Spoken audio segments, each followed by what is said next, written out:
Hi, it's Connie, and you're listening to the Left Bank Podcast.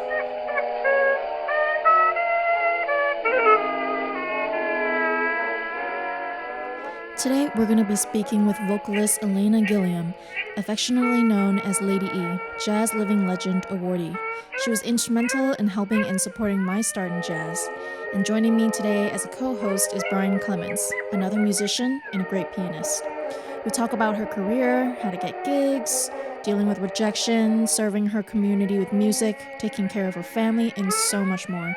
I hope you enjoyed today's episode. Well, I wanted to thank you so much for joining us today. I've been wanting to do this for a really long time. Oh, you're welcome. It's my pleasure. Thank you so much for allowing us into your home and Oh, setting up, and this took a long while. So you honor me. You honor me. well, Really. you were one of the first people, in my jazz journey, and you really helped me. I Aw. consider you like my jazz mother, jazz older sister, I like whichever that. you prefer. No, mother is good. Mother is good. Okay. Yeah, I definitely wouldn't be here today without you. And Oh, you never failed Connie, to. that's so sweet. No, really. You never failed to inspire me. So I'm really. Oh. I wanted you to be the first person on. Oh my the show. gosh, that's very sweet. I'm gonna cry. Well, don't cry yet. Your makeup. will be Okay. ruined. Well, Aw. I'm gonna call the podcast "The Left Bank," inspired by the Left Bank in Paris, where all the artists and rive gauche. musicians. La rive gauche. Yeah, so I'm really That's excited to cool. get talking. Very cool. Okay, I have my notes here. I'm a little new at this, so bear with It's me. okay. Okay, so can you tell me a little bit about how you started your music journey, how you started singing, how you started performing? Okay. How do I snip that up?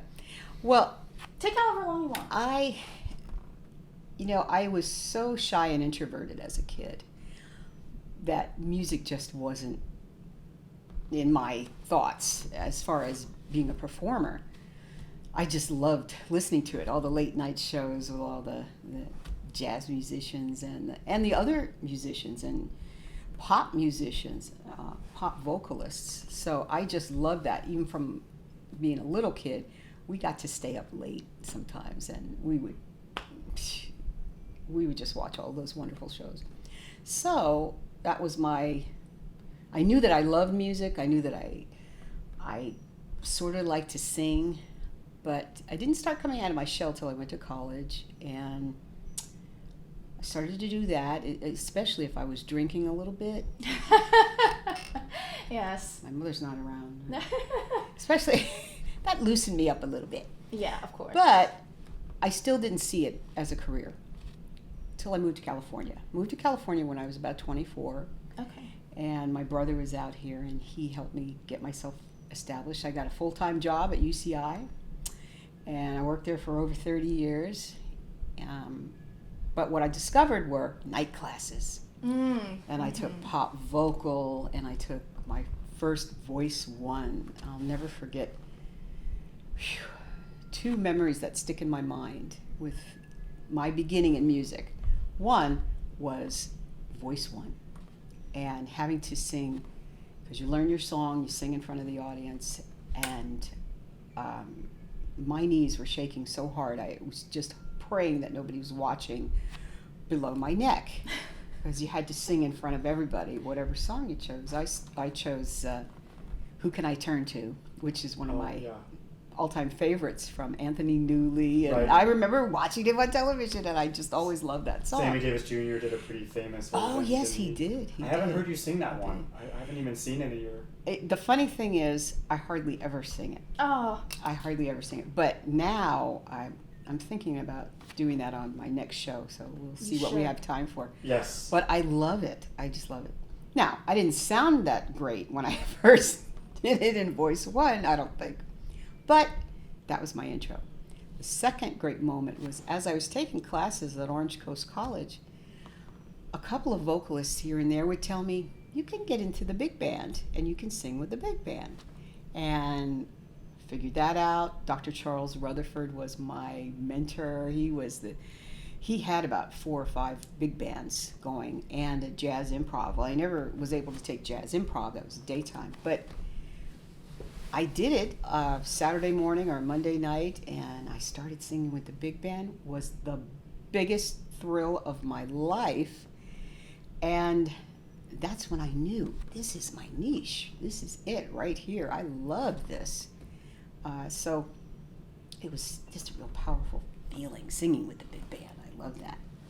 And that's how I met my husband. So Oh, really? he had come into town from New Orleans, and he was trying to get himself established. And one thing about Doc Rutherford is he would bring in community musicians and say, yeah, come on in, play with us.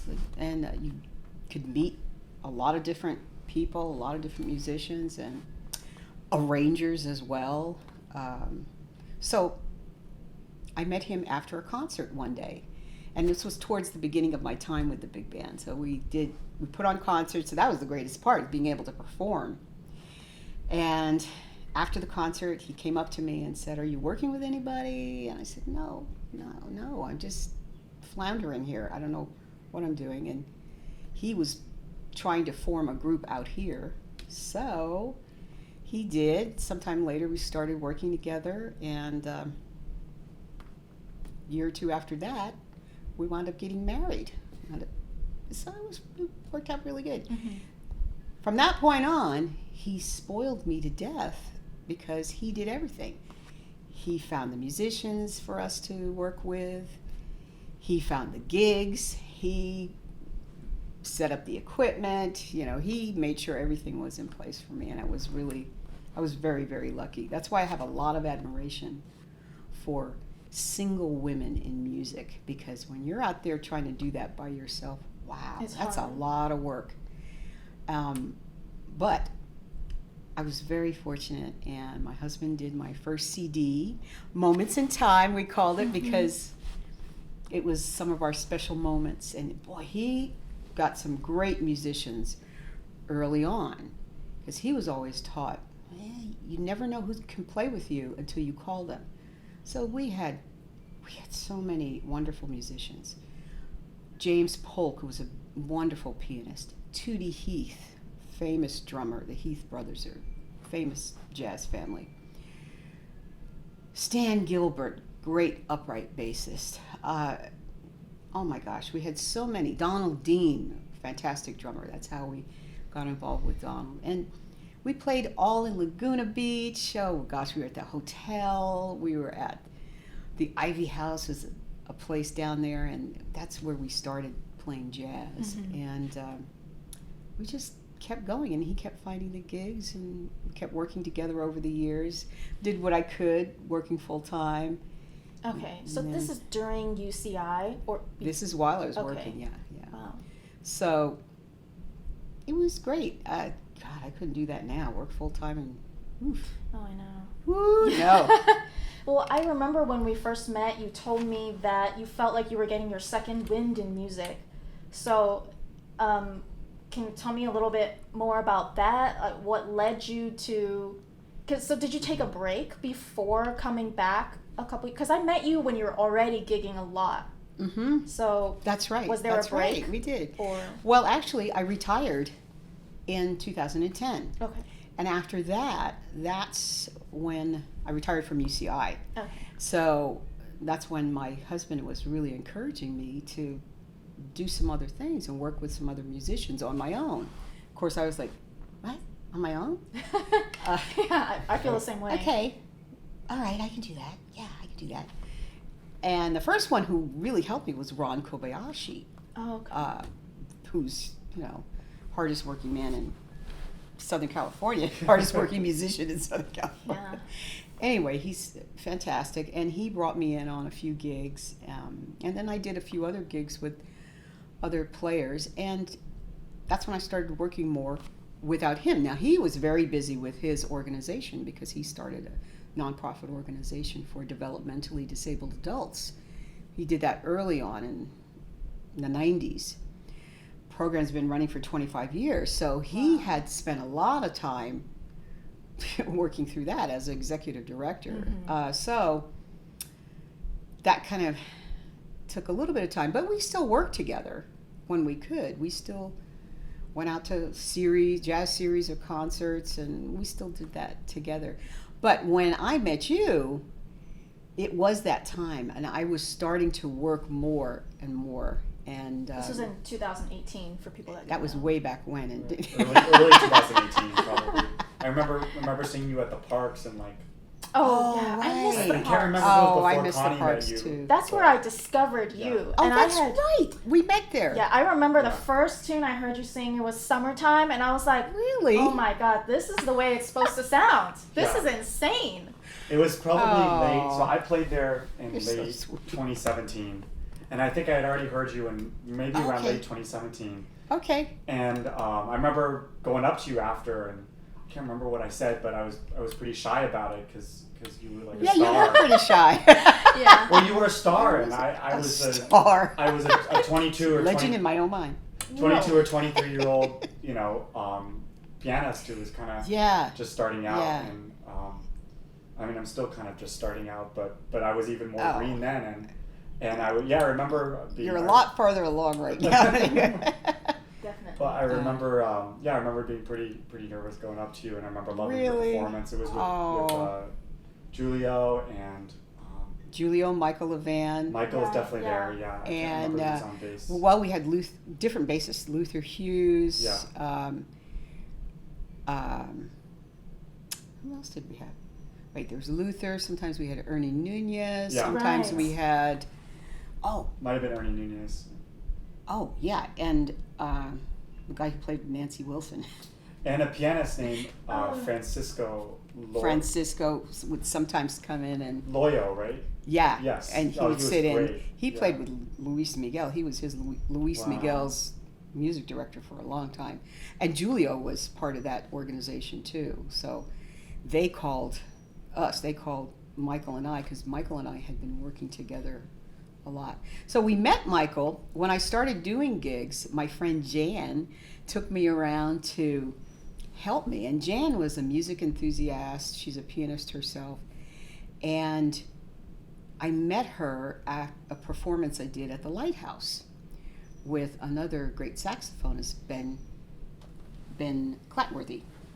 So Ben just happened to be on the gig with us. So that was with my husband, and I think Henry Franklin was there, and can't remember who was on keyboard. Anyway, I digress. No worries. So we had that gig there. I met Jan, and Jan and I called her sometime later because she was very friendly, outgoing, and she was just listening. Oh, her boyfriend at the time was playing bass too, or he was just there for the day. It was so long ago, I can't remember now.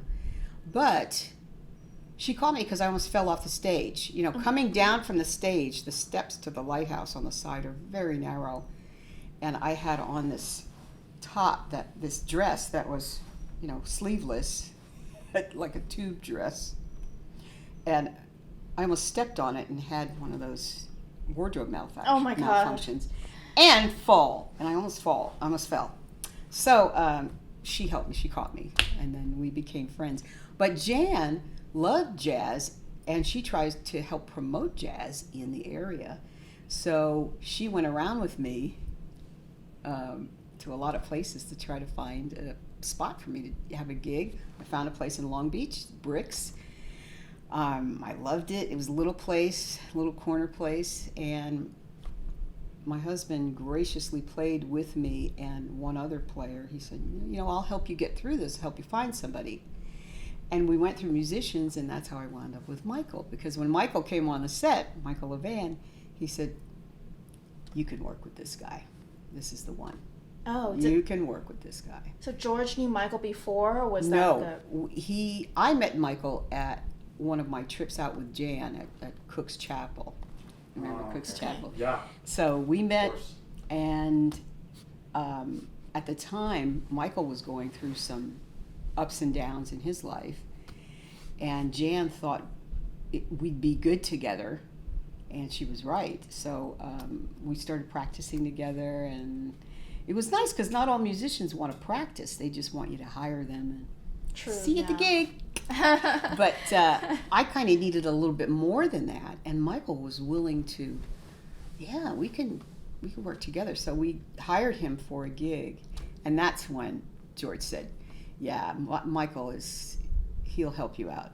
This is the way to go. And we've been working together ever since. So So is this 2010? this was going into 2013, 2014. Right. Yeah. So I have a question, if I may. At that time, were you really looking for a pianist specifically? Have you always preferred working with a pianist No. or guitar? no, I was used to working with a guitarist. So we hired a pianist because George thought that would be easier for me to get a duo gig. Because we found in the area there were a lot of people, a piano, voice, or a trio with piano, bass, drums. Seems like the guitarist was always kind of left out there, or an extra piece. Yeah. But no, I worked with him for years with a guitar trio too. Just Right. You guitar. still do, right? Sometimes. Yeah. Guitar, bass, and drums. Or guitar, piano, and drums. So you can mix it up a little bit. Yeah. But he really taught me so much about, George, he really taught me so much about working with the different instrumentations and trying to fill in the holes, fill in the gaps. And it was great. So yeah, 2013, 2014, 2015, now I'm coming along. 2016, we got this great call from the Living Legends Foundation in LA, and they invited both of us to, they nominated both of us for a Living Legend of Jazz Awards. And first I was like, you know who you're talking to, right? The directors, at the time her name was Linda Morgan, but she's gotten married. So she's Linda Sam. But Linda called me, and we knew her because he's played up a lot in LA, and we had a lot of friends and musicians that we knew up in LA. So she said, well, yeah, you and your husband have been doing this for a long time. You contributed to the community. You've done a lot for jazz and maintaining jazz, and so we were so honored. And at the time they had ceremonies at City Hall in LA. Congressman Curran, he presented the awards to us. I said, this is such an honor. And there were others honored at the same time, other musicians, because they have nominated many big names, bigger names in jazz. So that was fantastic. I think that kind of gave me a boost to want to do more. That was 2016. Okay. So It was a big moment. that Yeah. was for me, that was a big I mean, moment. that's a cool title to have. Oh, yeah. Yeah. Yeah. Hello. Yeah. Yes, I would. Thank you so much. Thank you. So I use it wherever I go. Yeah. This Living Legend of Jazz. I'm using that for the first episode of this. And not only did you receive an award that was very important, but you can carry this title with you now, which is even more Yeah. important. It will always go with you. I'm so honored. I mean, it still gives me chills. Yeah. I was so touched and so honored, and so was George, and it was great. After that, so I just kept trying to find gigs with Michael, and it was either with just him or if we could hire another player, depending on the place. So we just kept things going as much as we could, and then Michael found an executive producer for a CD. And that was my next CD. Then another. I almost said Moments in Time. Yeah. Then Another Turns, and he produced that one. So I was just listening to that yesterday. Were you? Misty, yeah. And I love that. Backwater Blues. You do that one great. oh, thank Yeah. you. And where did you record each of these albums? Were they in the same place? No, my first one was done with Aeolus Records. That's in Pasadena, and that's a studio that we knew through a friend. It's a great photo of you, too. Thank you. Yeah. You know who took that photo? Donald Dean, the drummer, Oh, who's okay. also a photographer. Uh-huh. Oh, Wonderful awesome. photographer. And he came over and just took a whole lot of shots, and I said, "This is it, Donald. You did it. You did it." It's perfect. And the second CD, that picture was actually taken by Michael. He was doing a gig at a party, and he went out on the veranda, and there was this beautiful sunset. So he just took a quickie photo. I think he said that, like with his phone or Yeah, something, right? yeah, with his phone.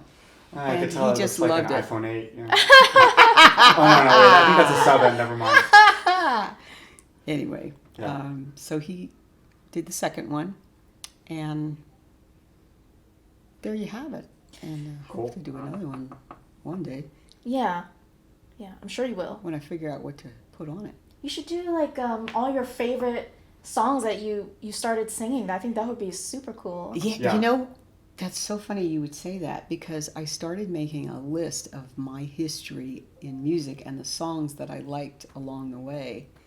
Big influences for me, especially when I was going through college: Barbra Streisand, Melissa Manchester. Well, I don't know her. We'll talk after I this. hope the camera. We'll talk after this. Yeah, I hope the I actually camera think it took that should moment. off. Yeah. So during UCI, are you working part-time as a musician through that whole, Yeah, wow. yeah, Okay. really. It was the whole time. I didn't do anything when I was pregnant with. Yeah, sure. of That was a course. little difficult. Yeah. That would have been hard.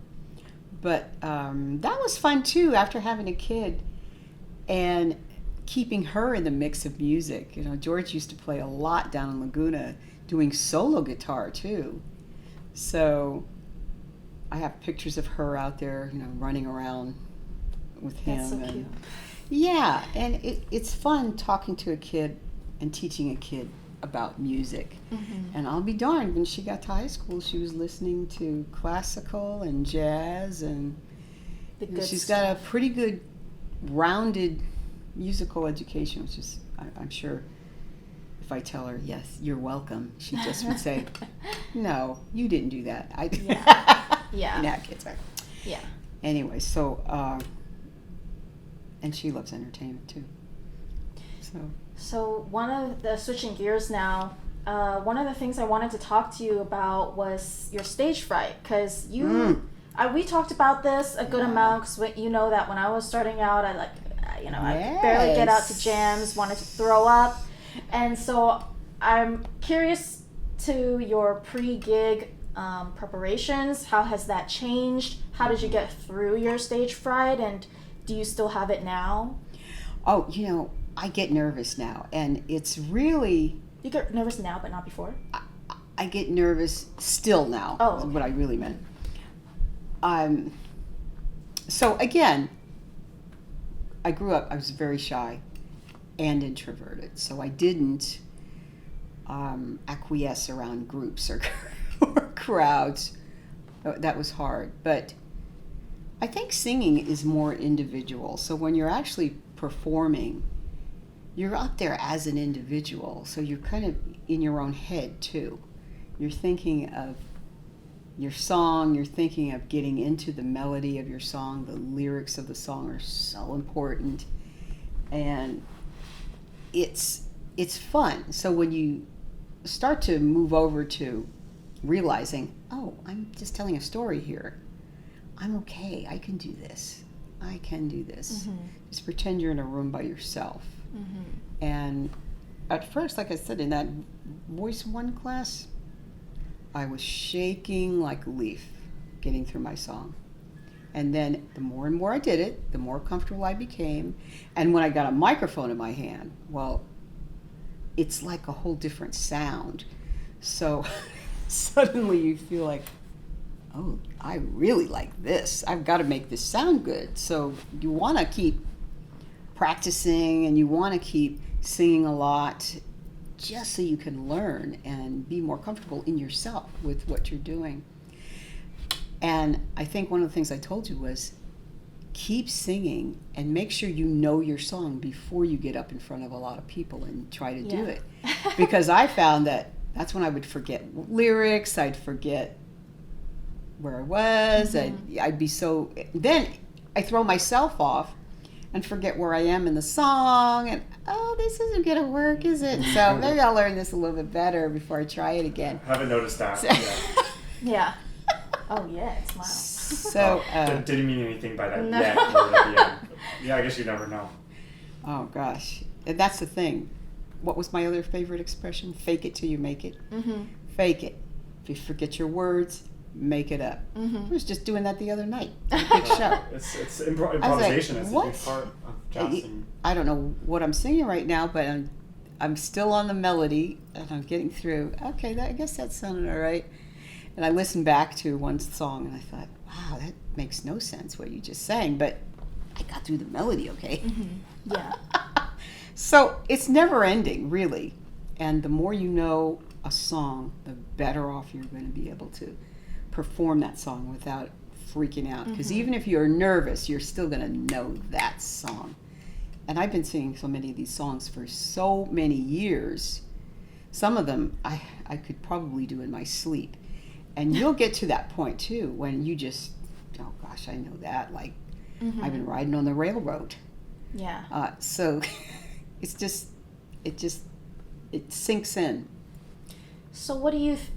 Because a lot of these beautiful and heartbreaking ballads you're singing, you've been singing them for years. So what do you think about now as you're singing? Because I was just talking to my vocal coach for a technique, specifically as per your suggestion, and now he's trying to get me to think more about the performance aspect. He's trying to get me to block out everything else, as you're saying, and think about my experience. Right. But you've been singing the song for a long time. Do these memories still kind of come up, or are you? Oh, yeah. Okay. One of the songs on my latest CD is All in Love is Fair. I remember learning that and hearing that in college. And that was just from a girl who was around the hall. I lived in a dormitory for a while, so a girl around the hall always played Barbra Streisand. I thought, that's kind of cool. I like Barbra Streisand. But, you know, growing up in my high school, you weren't about to admit that you listened to Barbra Streisand. That just wasn't cool. So same I mean, with my high school too. oh no, I that was just not cool. So I never really talked to anybody about that. But I heard her wafting through the hallways one day. I went, oh gosh, I love this song. And but I learned All in Love is Fair then, and a lot of it reminded me of this guy that I really liked, but he wasn't interested in me. And gosh, I remember seeing him when I was leaving town one day from the car window. And then this was playing. I went, oh man. Wow. Oh man. Just kill me. And it just made me think of All in Love is Fair. And then when I discovered that Stevie Wonder wrote that song, I was just blown away. I've always been blown away by Stevie Wonder. Sure. It was Gosh, yeah. Heroes. the perfect name, Stevie Wonder. I was like the eighth wonder of the world. So Yeah. Anyway, yeah, I think about moments. I think about moments in time. I think about those songs. These songs from my first CD were about special times throughout when I was working with my husband up and through 2008 is when that came out. So it's just about those special times and those special songs and even some of the musicians that might have played with us at that time. But I think it's really important to try to relate a song to your personal experience and then slap it all together and pull up that emotion and just throw it out there. Just throw it out there. It's not always easy though. Yeah, I can imagine if you're in a room with a bunch of people. I mean, I think that's the hard part, right? As a performer, is being vulnerable. Just open that heart up and let everybody see what's going on. And you're hurting, or whatever. A great one is "Here's to Life." And that song is so Here's heartbreaking. to life. If I really let myself dive deep emotionally, I'll be crying by the end of it. Have you ever cried? Yeah. On stage? I got one on YouTube now. It's in front of a group. It's in front of a group, and it was for a concert. It was actually another fundraiser for Creative Identity. And I sang a couple of songs, and one of them was Send in the Clowns, which I love. Mm-hmm. And it's very meaningful to me, thinking about doing work without my husband. I get, look at me. Oh my gosh. So by the time I got to the end of the song, I was like this. But I said, okay, straighten up. You could straighten up. Just snap out of it. Snap out of it, Gilliam. And I finished the song out. And the cool part is everybody else is taking that journey with you. Mm-hmm. So then everybody's like, oh my God. You know, they love that emotion. They love it. So you train yourself, don't ever be afraid to just spill your guts. Don't ever be afraid to do that. Because that's when people see you're doing something very unique. You're doing something to relate to them. And trust me, there's always people out there who can relate to everything you're singing about. Always. Yeah. Either a time in their life, a relationship in their life, or something. They feel like it relates to something they maybe hold they don't on even to. know how. That's right. That's right. So That's really powerful. it can be hard. It can be hard. I don't cry and sing very well. I mean, Okay, my whole face just. So, when I'm holding on, I'm really trying to contain myself, and it's not easy for me. Mm-hmm. Some people cry and sing very beautifully. Right. Have you ever noticed that? And they might just have one tear. It's coming out. Vaseline in their eyes. It's fake. No, I'm just Yeah. kidding. Oh, that's why. No, I don't know. Think about something else. Puppies and Yeah. kittens. Puppies and kittens. Yeah. Puppies and kittens. But it's fun. That's really interesting to hear you say that, because I feel like at this point I'm still just trying to hold on to the reins. You know, I'm like, oh, okay, we're in the A section. Okay, we're in the B Right, section. right. When am I coming in? Oh wait, what's that note? What's the lyric? You know, I You haven't. start crying because you missed the A section. Yeah. Yeah, exactly. Then you Those are do romantic- get emotional. And then I'm in the audience, like, I relate to that, so I start crying too. That's so funny. That's cute. That's cute, right? Well, It's so true though. But that's why you keep practicing your song, to get that technique down, to get that, oh man, I gotta remember how to use my voice to get from this note to that note in this section, or what do I do after I come out of that bridge again? How am I making that a little bit different to keep it interesting? So once you got the mechanics down, that's what I always say, let me get the mechanics down. Sing the song exactly as it is, exactly as it was written. Just keep singing it, keep singing it, keep singing it until you got it down. Then you can start maybe even doing a little improv with it, you know. Second time through, that's what they say. Second time through, you're allowed to punch it a little bit differently. yeah. And, just getting that emotional side. It just takes a lot of practice. Yeah. So how do you practice now? How did you learn throughout your journey? And you're a great scatter. For people that do not know, you're great at scatting. How did you practice that? How did you learn that? You're so nice. You know what I did? I listened to a lot of saxophone players, horn players, trumpets, Yeah. trombones. That's how you learn how to scat. Because that's what you're doing. You're mimicking them. And sure, you could learn technically what's going on when you're scatting, but listen to that horn player. Listen to them doing those runs. And it might sound goofy at first, but then if you're hitting all those notes, you're mimicking them completely one by one. Dizzy Gillespie's a great one to listen to. Coltrane too. Just listen to the lines and see what you can pick up. Slow down, speed up. You just play with it. Yeah. And I still do that. I still have to play with it, like a new song, thinking about a new song. And I'll listen to some of the great horn players do their instrumental version to try to pick up some licks. So I'm still learning. I'm still learning. There's some woo, some of the ladies that I've heard scat these days, they're just so good at it, and they're so technical at it, and they really, Yeah. they're really good. So you have to take your mindset away from competing, I think. Mm-hmm. Just be yourself. That is the hardest part How of any. I want to do this. I'm just me. I'm not trying to be anybody else. I'm just me. And in that way, you make scatting and everything else you're doing with singing so personal, So which is really what it is yeah. from the start. I mean, none of this is Yes. a competition, and Right. unless sometimes you're entered literally in a competition. Yeah. Well, even then, Even it's then, like- it's still But even personal. then, Right. even then, It's- you're trying to show the world how you do the song, and Right.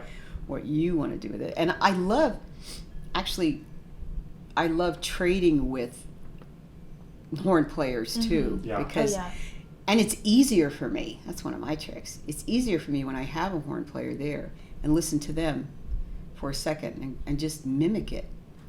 And we can trade off and go back and forth, and I'm just mimicking what they do, and they're mimicking me.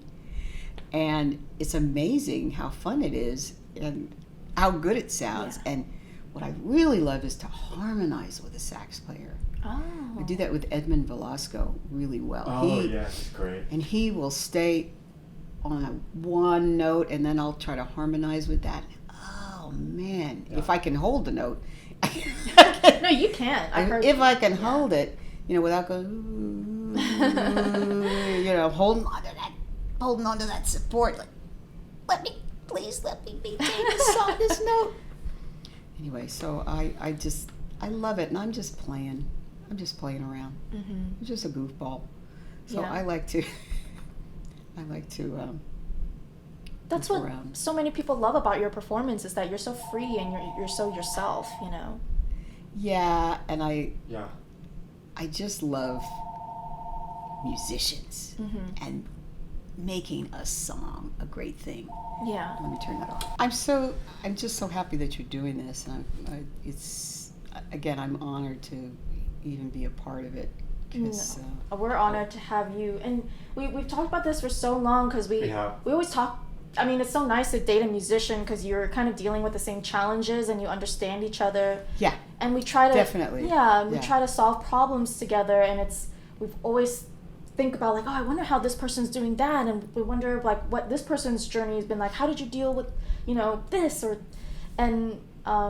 so it just seems kind of natural to start this show up, and I think I'll probably expand it to other artists like outside of music, but for now I'm really happy to be speaking with the people I know.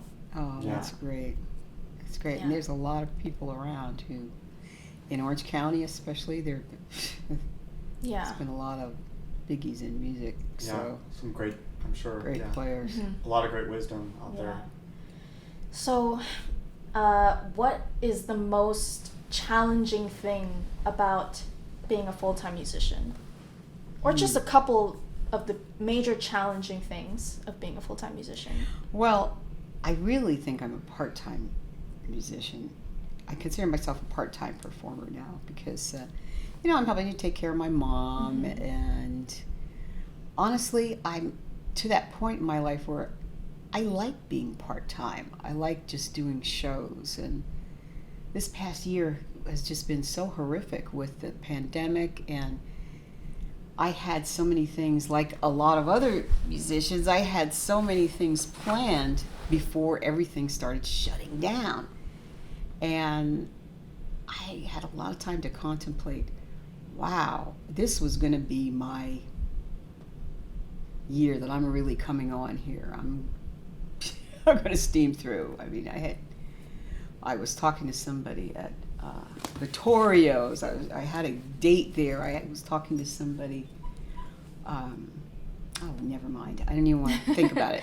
But it just made me think, like, what do you really want to do? And it also makes you think about what's most important. What's most important are your family and your friends. Mm-hmm. And I don't know, there's a lot of me has a need to help other people and to, I don't know, I like taking care of people. I like being a part of that.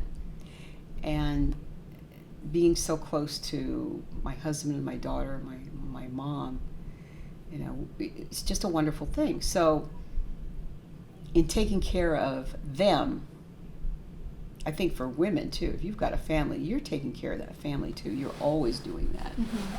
And that's very time consuming, but it's important, and it's the most important thing. Music isn't the most important thing. It's the most important thing to be with your loved ones. And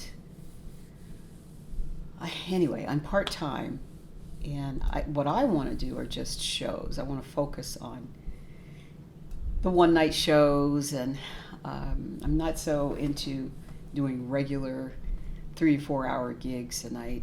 First of all, I'm getting pretty tired. I'm getting older. That's a I'm long getting time, older. though. I get tired too. Wow, even you? I mean, Even me, I'm- yeah. and singing is so physical too. Yeah, that's Oh, another thing. gosh. I could just sit Yeah, there it's and someone exhausting. play Yeah. just comp, you know. Do you so. stand the whole time, or do you have a stool? Usually. Okay. Yeah. Usually. I think you. Yeah. I don't Usually. remember It's a you long bringing a time. stool. I would be Yeah. tired after 45 minutes. Oh, well. Yeah. I don't know. Yeah. But, and now too, we're all getting used to performing again. So it's like, Oh, no. okay, how long is this going to be? Right. Oh, wow, I better rest up before I get to this Yeah. gig. But it's fun. It's great. There's nothing like the sensation of performing. Yeah. Don't misunderstand me. I love it. And I'm going to keep doing it as long as I can, as long as I'm physically able, and as long as people let me, as long as people Oh, they'll want to let you. let me in. You know, getting in the door is kind of hard sometimes. You can knock at that door, but you might not always get an answer. I think that's what I've found is over the many years that we've been in, my husband has been a lot more forceful at getting gigs, and he was really pushing those gigs and getting in here, getting in there, and he did a lot for that. And just trying to do it on my own, I learned how hard it really is. Going from place to place, talking from person to person. And then there's so much to worry about with trying to get people to come and see you. I don't care how good you are. If people don't feel like coming out on a Wednesday night, they're just not going to come. Oh, I'm sorry I couldn't make it.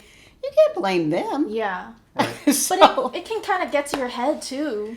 Can you better believe it. Early on, it did. Yeah. Early on in my career, I remember people saying, oh, yeah, I'll come and see you. I'll come and see you. Oh, yeah, please come and see me. And a lot of times they wouldn't. They couldn't. They had some other obligations or something else happened. They couldn't come. Yeah.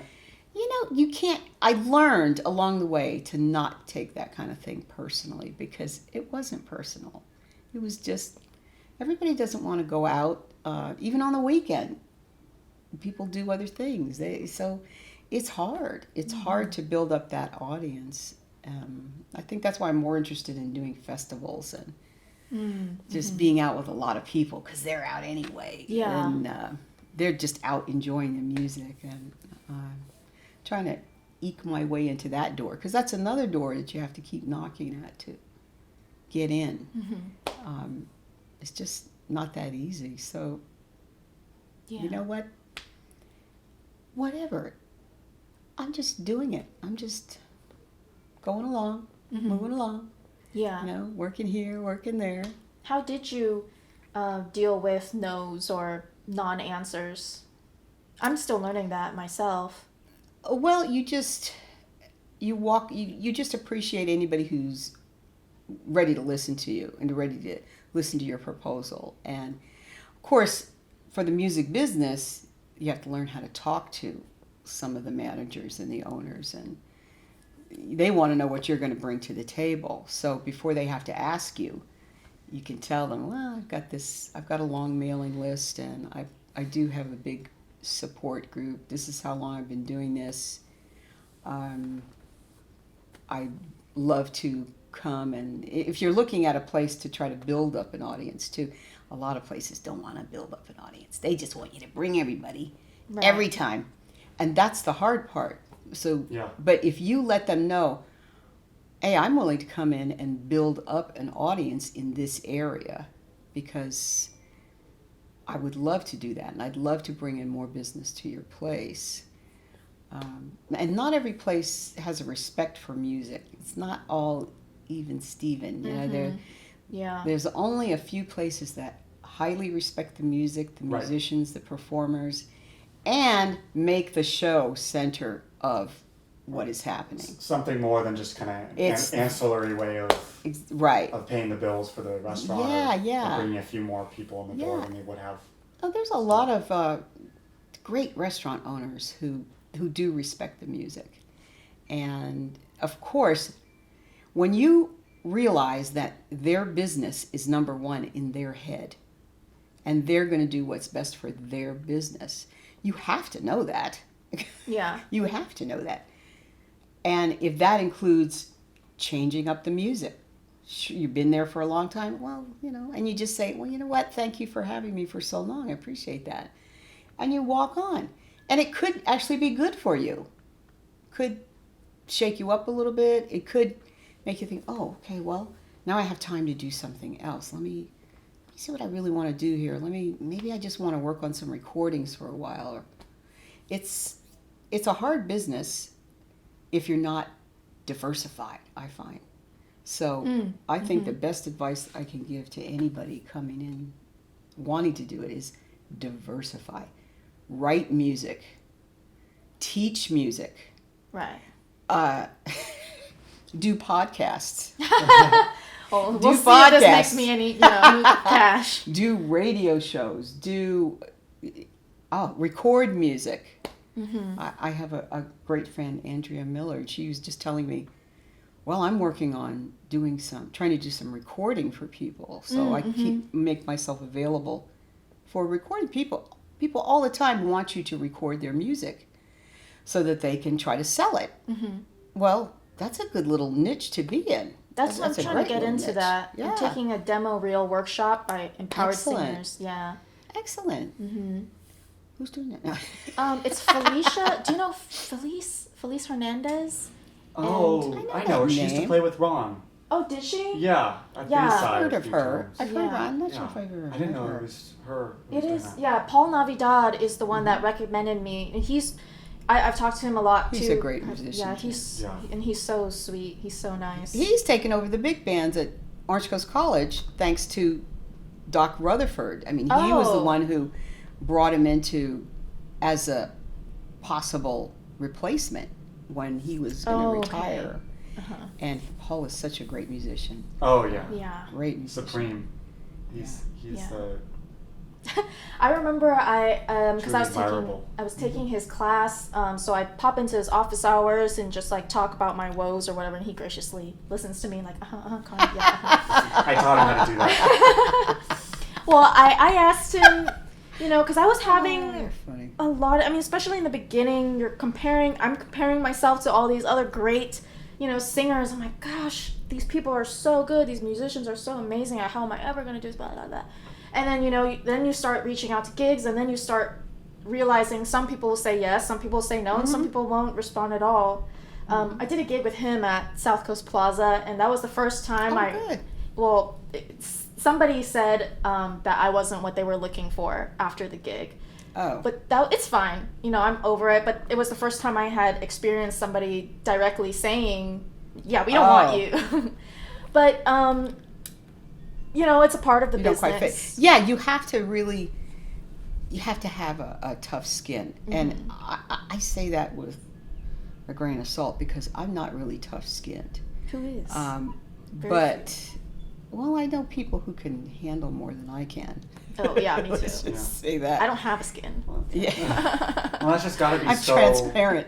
So tough, especially as a vocalist. Not only are you more prone to such treatment because the vocalist is at the forefront of the stage and kind of the image of the group, but when it's critiqued directly at you and you are kind of treated that way, it's so, how can it not be personal? Because singing is so much of how you look, how you sound. It is personal. It's so idiosyncratic versus a pianist, even though that is, there's a lot of creative output that goes into that.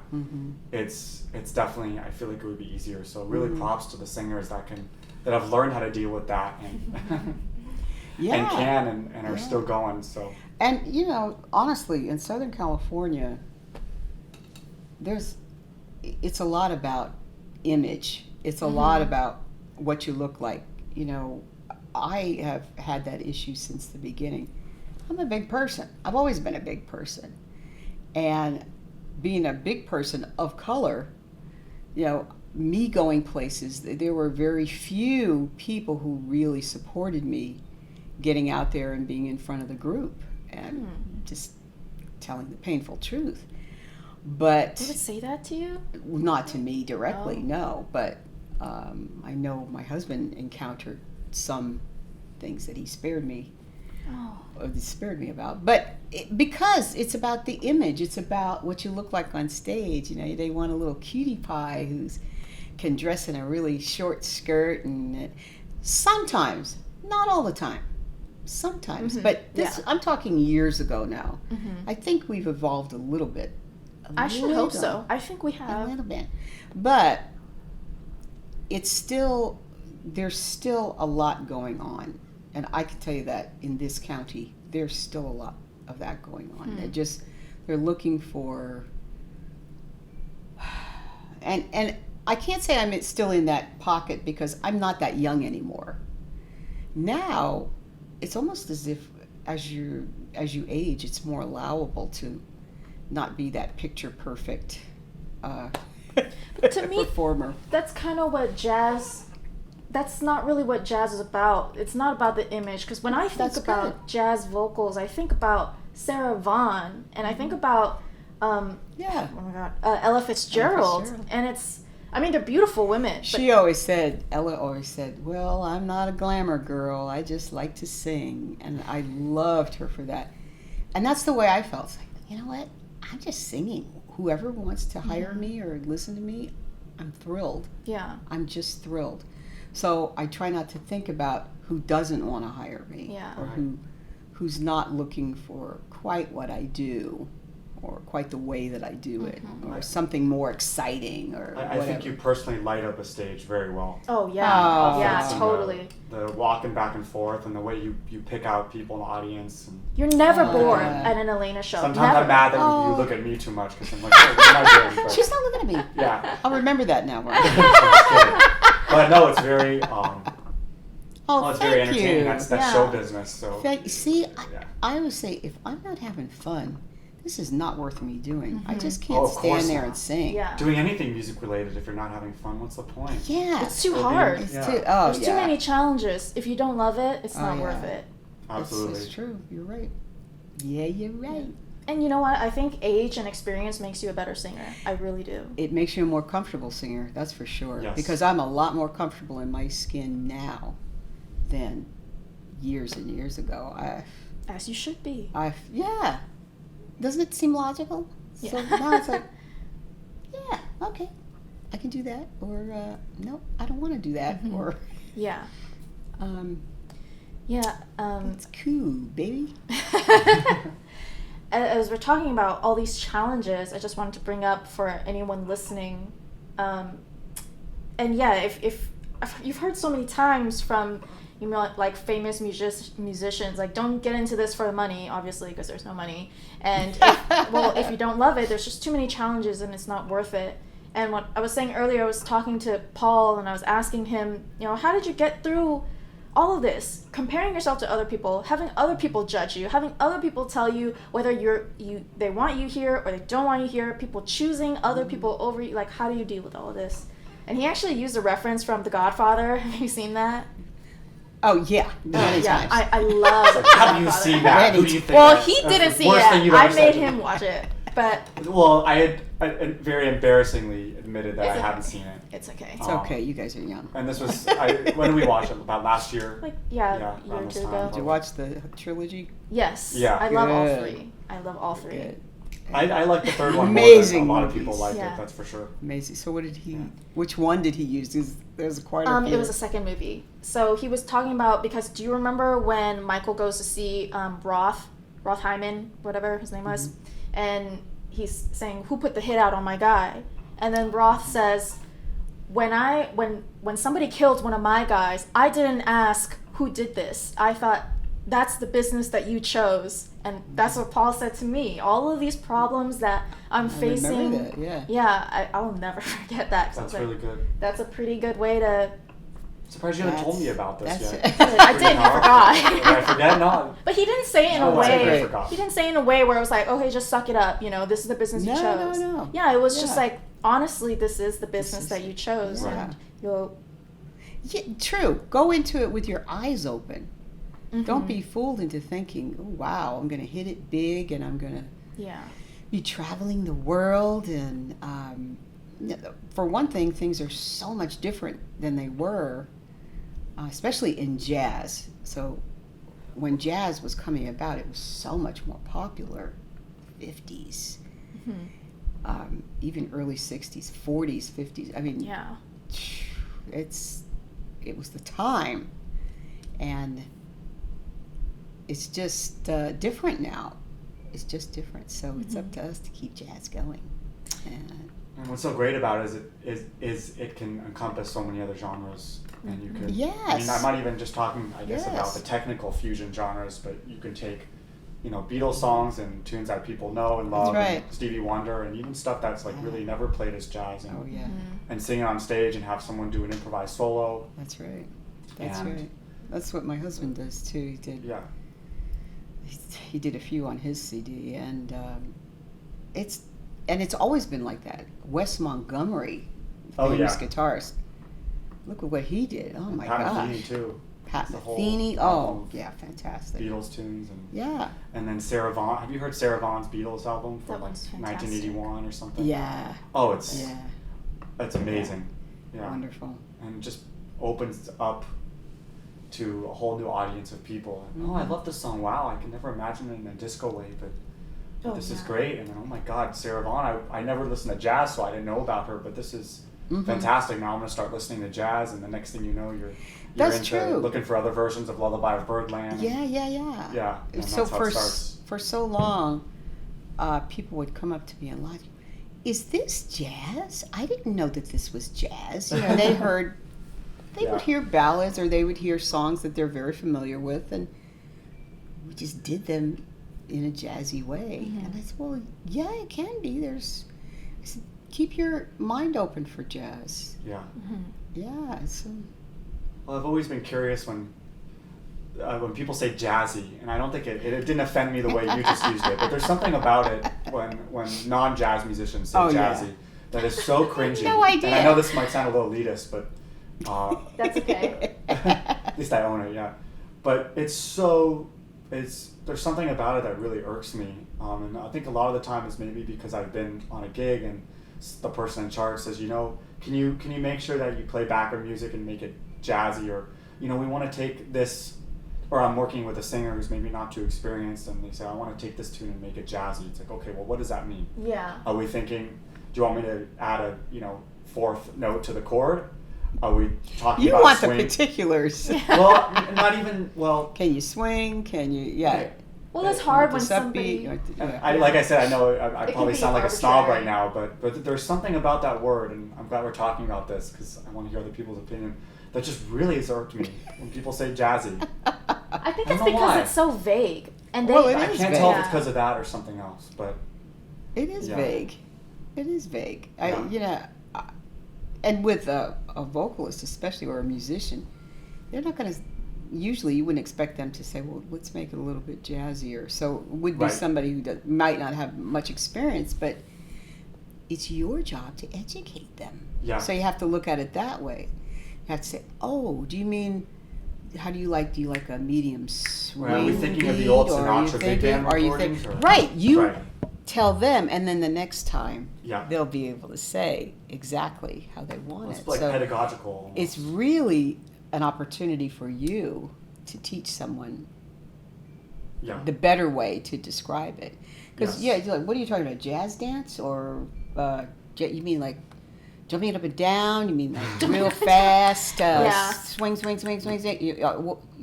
we thinking Just- of Miles Davis Yeah. or Louis Armstrong? That's probably what's Right. so irksome about it. It's just that Right. you don't know. Right. Well, maybe it's the fact that they don't have even the basic sort of knowledge of the different types of jazz, which to me which to me is a little bit, I guess, sad, because We gotta put it back jazz into the is schools. such a big part of American culture and really one of America's greatest art forms. And That's why. it's almost like trivializing that when you say, "Oh, I want this to be jazzy," right? Yeah. So That was very well said. But that's exactly why when you're around somebody like that, your ears should perk up. Right. Because that is an opportunity to educate that person a little bit more about jazz. yes, And you can even, afterwards, you can even suggest, you might like to listen to so-and-so or so-and-so and so-and-so because you'll love that beat. If you like that, right. the way that song is, go ahead, go and listen to this person because you'll get a lot out. That's And really meaningful. and what kind of music, what kind of a treatment you liked on a song, because it Yeah. makes it easier for us when we know exactly how you want it. Yes, that's perfect. Stay That was well positive. said. Yeah, there you Stay go. positive, because a lot of people are not that educated about it. So, hey, the same is with classical music. Yeah. The same is probably with country western music, with any type of music. Do you know, if you're singing it or if you're performing it, do you know what you're talking about? Can you Yeah. verbalize it? Yeah. So, It's a good way to think about it. yeah. So, So, getting back to you, I think we're gonna start wrapping it up. What are you trying to do with your music now? What are you trying to say? What is your message? ooh, my message is I want people to enjoy what I'm doing. Now I know everybody's not going to enjoy what I sing. So I just sing what I sing. And for those who do enjoy it, I want them to be able to just wrap themselves up with it and relax with it. And I don't know, I'm all about understanding, kindness, compassion. We need so much more of that in our society, especially now. Yeah. I would love for that to come across with music. And music is the universal language. Yes. It's the one universal language that everybody can relate to, no matter what language you're singing in. Everybody can relate to music. So if you can create something that people want to listen to, that can share with others who might not have anything in common with, that's a wonderful thing. That's a fantastic Strangers. thing. Complete strangers. And I think it's so important to educate the kids that are coming up and the younger people that are coming up. They have to know what's happened before, because music, it almost, I don't know, it almost created, it was such a strong part of the last century. It's got to continue to be heard. It's got to continue to be taught. It was so important because it continues to be important. It was the root of a lot of the music that's coming out now. Yeah. Oh yeah. Yeah. And All pop. if you're not watering that root, it's going to die, and Yeah. it's going to change up, and we're not going to like the way that it comes out. So I look at it as, I'm kind of down there, right around the ground, right around the soil. I'm not at the root, but I'm right around the topsoil. And I want to be steady there. I just want to help people learn and talk more about people who performed the songs, who wrote the songs, that we're still singing today. My God, we're singing songs 100 years old, 90 years old, 80 years old. We're listening to and learning from vocalists from 60, 70 years ago. Right. So what kind of message is that? I mean, that's deep. Yeah. I'd love for my name to be mentioned in another 60 years. That would be I'll make sure it happens. phenomenal. If I'm we still live that around. long, we will. Yeah, We're both pretty healthy, so. All right, you keep talking about me. Yeah. Keep talking about me when Yeah. I'm gone. Yes, That's there's you some should write a kinda- song like that. I think there is a song like that. Maybe you're right, probably. We'll work on it. Yeah. I'm a work in progress.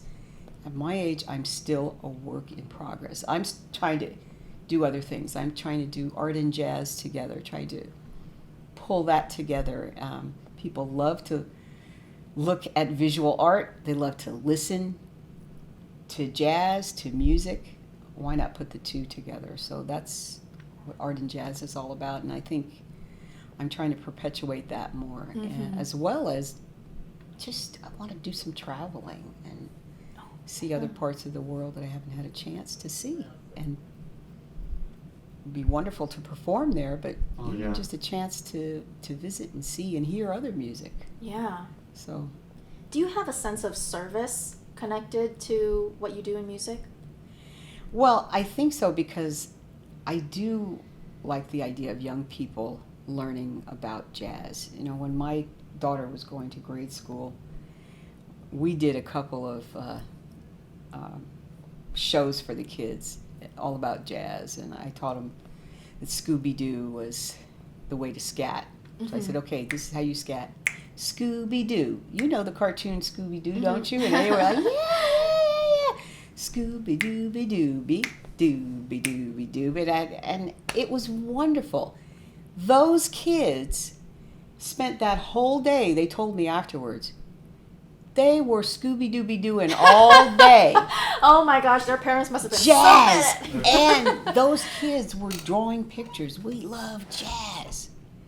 What? What did we do here? This is fantastic. So for me, that would be important, is to keep doing that in some way. Just the teaching, the sharing the knowledge. Yeah. Sharing the knowledge.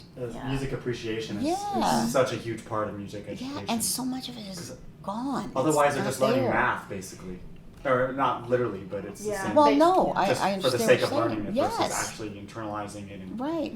When it's not taught in the schools, you're depending on your family, with your home life, and you Right. don't always have that in home life.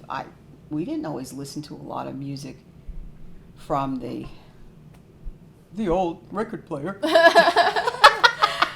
But I watch TV, and I love some of those shows. Merv Griffin and Johnny Carson. I was just talking about this Merv last night. Griffin. How did the theme song? What was the theme song for Merv Griffin? Oh gosh, I don't remember Merv. I remember Johnny's, but I don't remember. Yeah. I also remember a show called Playboy After Dark. Love that Sounds show. saucy. They would have, yeah, that's what somebody else said. But that started late 50s and early 60s and went on in the 60s. Well, I caught up in the 60s is when I was watching it. They'd be strolling around the Playboy penthouse apartment. That theme song. Do do do do do do do do do do. Do do do do do do do do do. They go from room to room, have casual conversations with Ella and Sammy Davis Jr. And Hugh, of course, was there. He was the host. Ba-doo, ba-doo, ba-doo, do-doo, do-doo, do-doo, do. And then they would have performers. Just, That is so cool. it was an amazing little show. Guess what we found online last night? YouTube has a series of Playboy After Dark. We'll have to watch that. You got to check some of those Yeah. out. An amazing show. Yeah. Take a clip of it and put it in the box. I will. Because I loved it. I thought that was so cool. So cool. I Yeah. want to do that. I want to be one of those. I'm at the party. Yeah. One day I would love to do like a kind of like a reboot of one of those variety music shows and yeah. like have on my favorite local Oh. artists and stuff. I Don't think that'd forget be so me. fun. Of course not. Of course not, Elena. Are you kidding me? You'll be my forget first me. call. Don't forget. But yeah, that would be so cool. And I love the idea of like a kids show for Oh, yeah. to educate them in music and jazz and stuff. That's Yes. so cute. Scooby Doo. Yeah. It's perfect.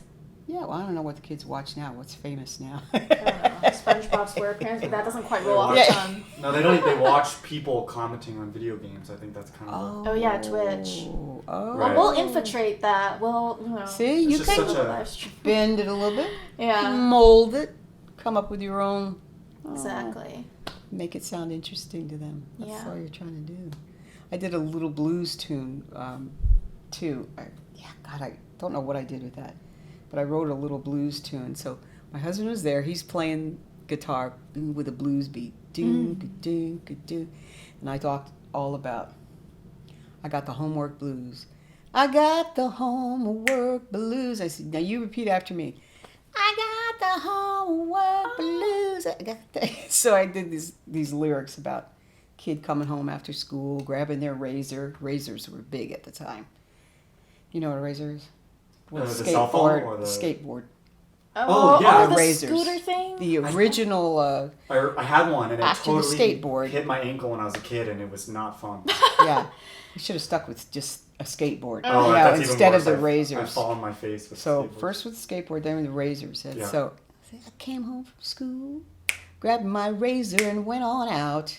Then I heard my mama calling, "Hey, where you going? You got your homework to do." I got the homework blues. It was so fun. Oh, and the kids were, and they'll remember that. Yeah. Yeah. They remember that. So that's how you teach them. Mm-hmm. And you're not teaching them. You're just sharing. This can be fun. Different kinds of music are fun. Yeah. And Yeah. it's so wonderful in life to be able to enjoy music. Come on. Yeah. And working so hard at your craft, it's sometimes a really good reminder. Yeah.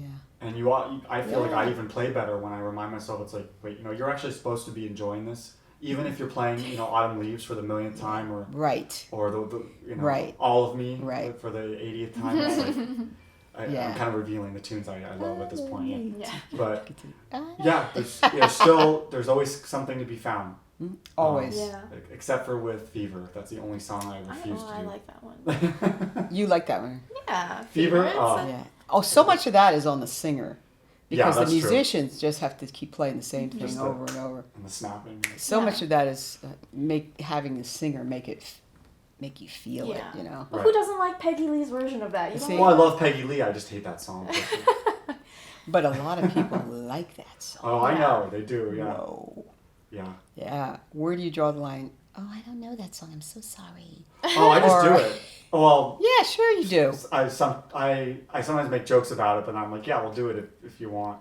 But Well, it depends on who he's playing with. Because if he's playing with me, someone he feels comfortable with, he'll be like, "No, I don't want to do that. Let's do something else." oh well, not true for everybody. Yeah. I mean, come on.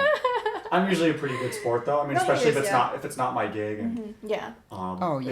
if it's a song that is really meaningful to the singer or something they really want to do, I'll play Old MacDonald out of Farm. Yeah. Have you- I actually me probably 20 like bucks, that yeah. song more than Fever. But, Let me tell yeah. you, I knew a musician once. His name was Louis Spears, great bassist. He played with us a lot in Laguna way back when. He said, "You know the difference between a suggestion and a request?" I said, "What?" About $20. So anytime somebody would ask me for a song, I was singing, he'd say, "Is that a suggestion or is that a request?" I like that.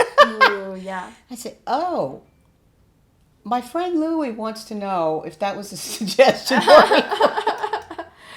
I mean, hey, You money get- talks. You get a lot of requests, don't you? I've seen people come up to you at shows and say, "Hey, can you do this tune?" Like, Oh yeah. how do you handle that?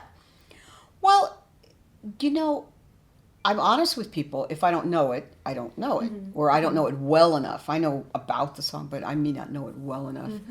Or if it's just a bunch of us trying to have fun and just getting through a song, I say, okay, I'll look that up, and we can sing through that.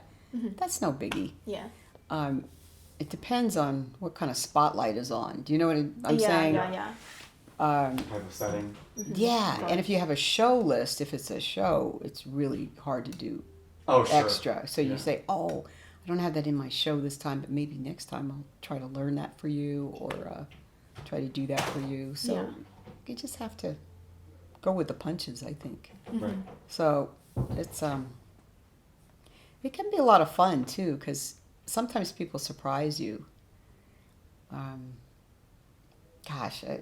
They surprise you with coming up to you with what they request, Because I look at them and go, oh, wow, you do know about music, don't you? Because that's a sophisticated song that you just asked for.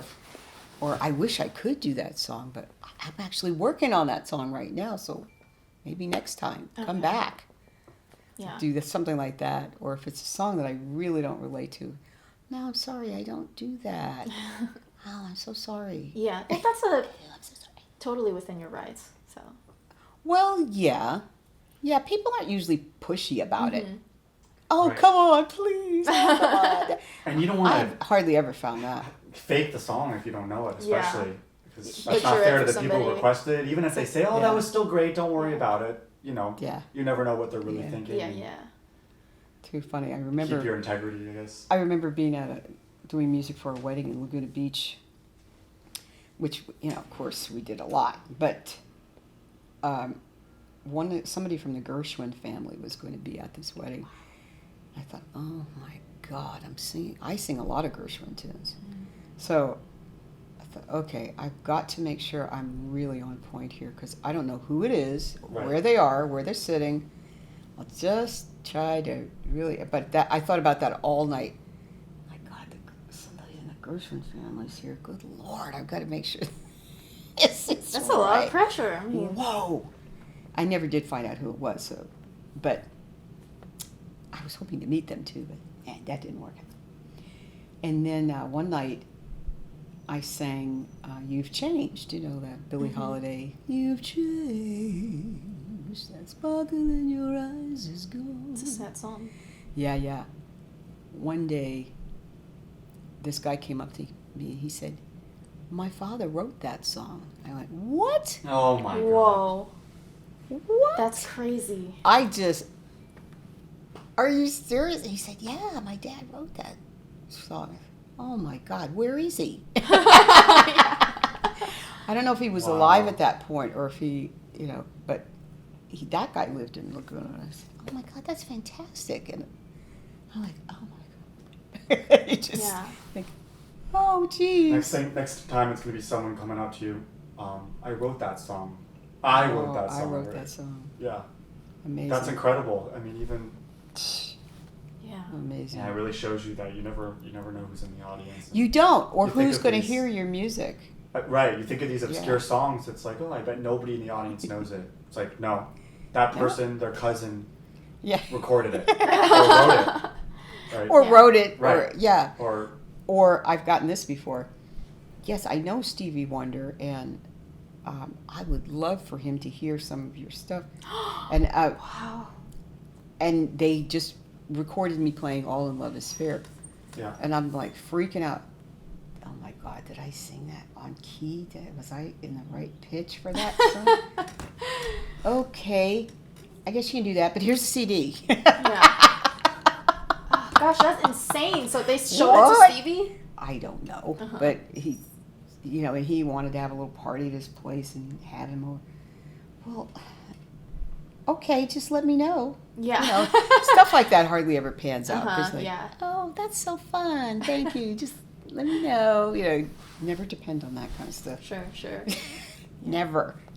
But it's a fun business. Huh? We gotta laugh. Yeah. So You crazy gotta how many laugh. things can happen. Don't be so serious. Yeah. Laugh Leave that to little. the musicians. What? Leave that to the musicians. Oh. They can be serious. But when you're out front, the Yeah. room is yours. So, any final words, final questions? I think this was great. Thanks for Yeah, thank you so joining much. us and- It was awesome. I loved it. I loved it. Again, We'll be I'm back so for touched. another one too, where we Yeah. have video and we're here Cool. again. And we'll bring food and Oh. drinks next time, and Ooh. maybe we'll ooh, get man, when We'll you have Elena loosen part up, two. Yeah. party a little. piano. And it'll be fun is Some also maybe songs. it sounds like for the first couple episodes we'll start doing like this with an individual person, but maybe we'll have Yeah, a Elena group, a plus round Paul table. Navidad or That would be awesome. Yeah. if Oh, he's listening to wow. this now like, dude, I'm not doing it. Yeah. Not even listening, or Yeah. doesn't even know I exist. Right. Took his class for like Right. 4 semesters. Paul who? Still Yeah. don't know who I am. Yeah, it'd be fun to get a few people in here and Yeah, that'd be a that blast. would be awesome. That would be Yeah. a blast. Cool. Yeah. So for everybody listening, you can listen to Elena Gilliam on Spotify. I believe Then Another Turns is on there. Is Moments in Time on Spotify? Moments in Time you can find on YouTube. Okay, on YouTube. Yeah. Perfect. You can also catch her live, which I think is the best way to hear her. Her live schedule is on her website. It's www.elenagilliam.com. That's ELENAGILLIAM. Spelling bee. Very good. I like the way you spell. So thanks so much. Oh, Really thank appreciate you. that. Thank Yeah, you. This is great. Thank you. Yeah, thank you for your time. Go do your thing. Make your spot. Make your place in music. You can do it. I'd You're be doing okay it with right now. anywhere. You're doing it right now. Yeah, well, this has been great. Thank you everyone for listening, and we'll catch you next time on the Left Bank. Bye. Bye.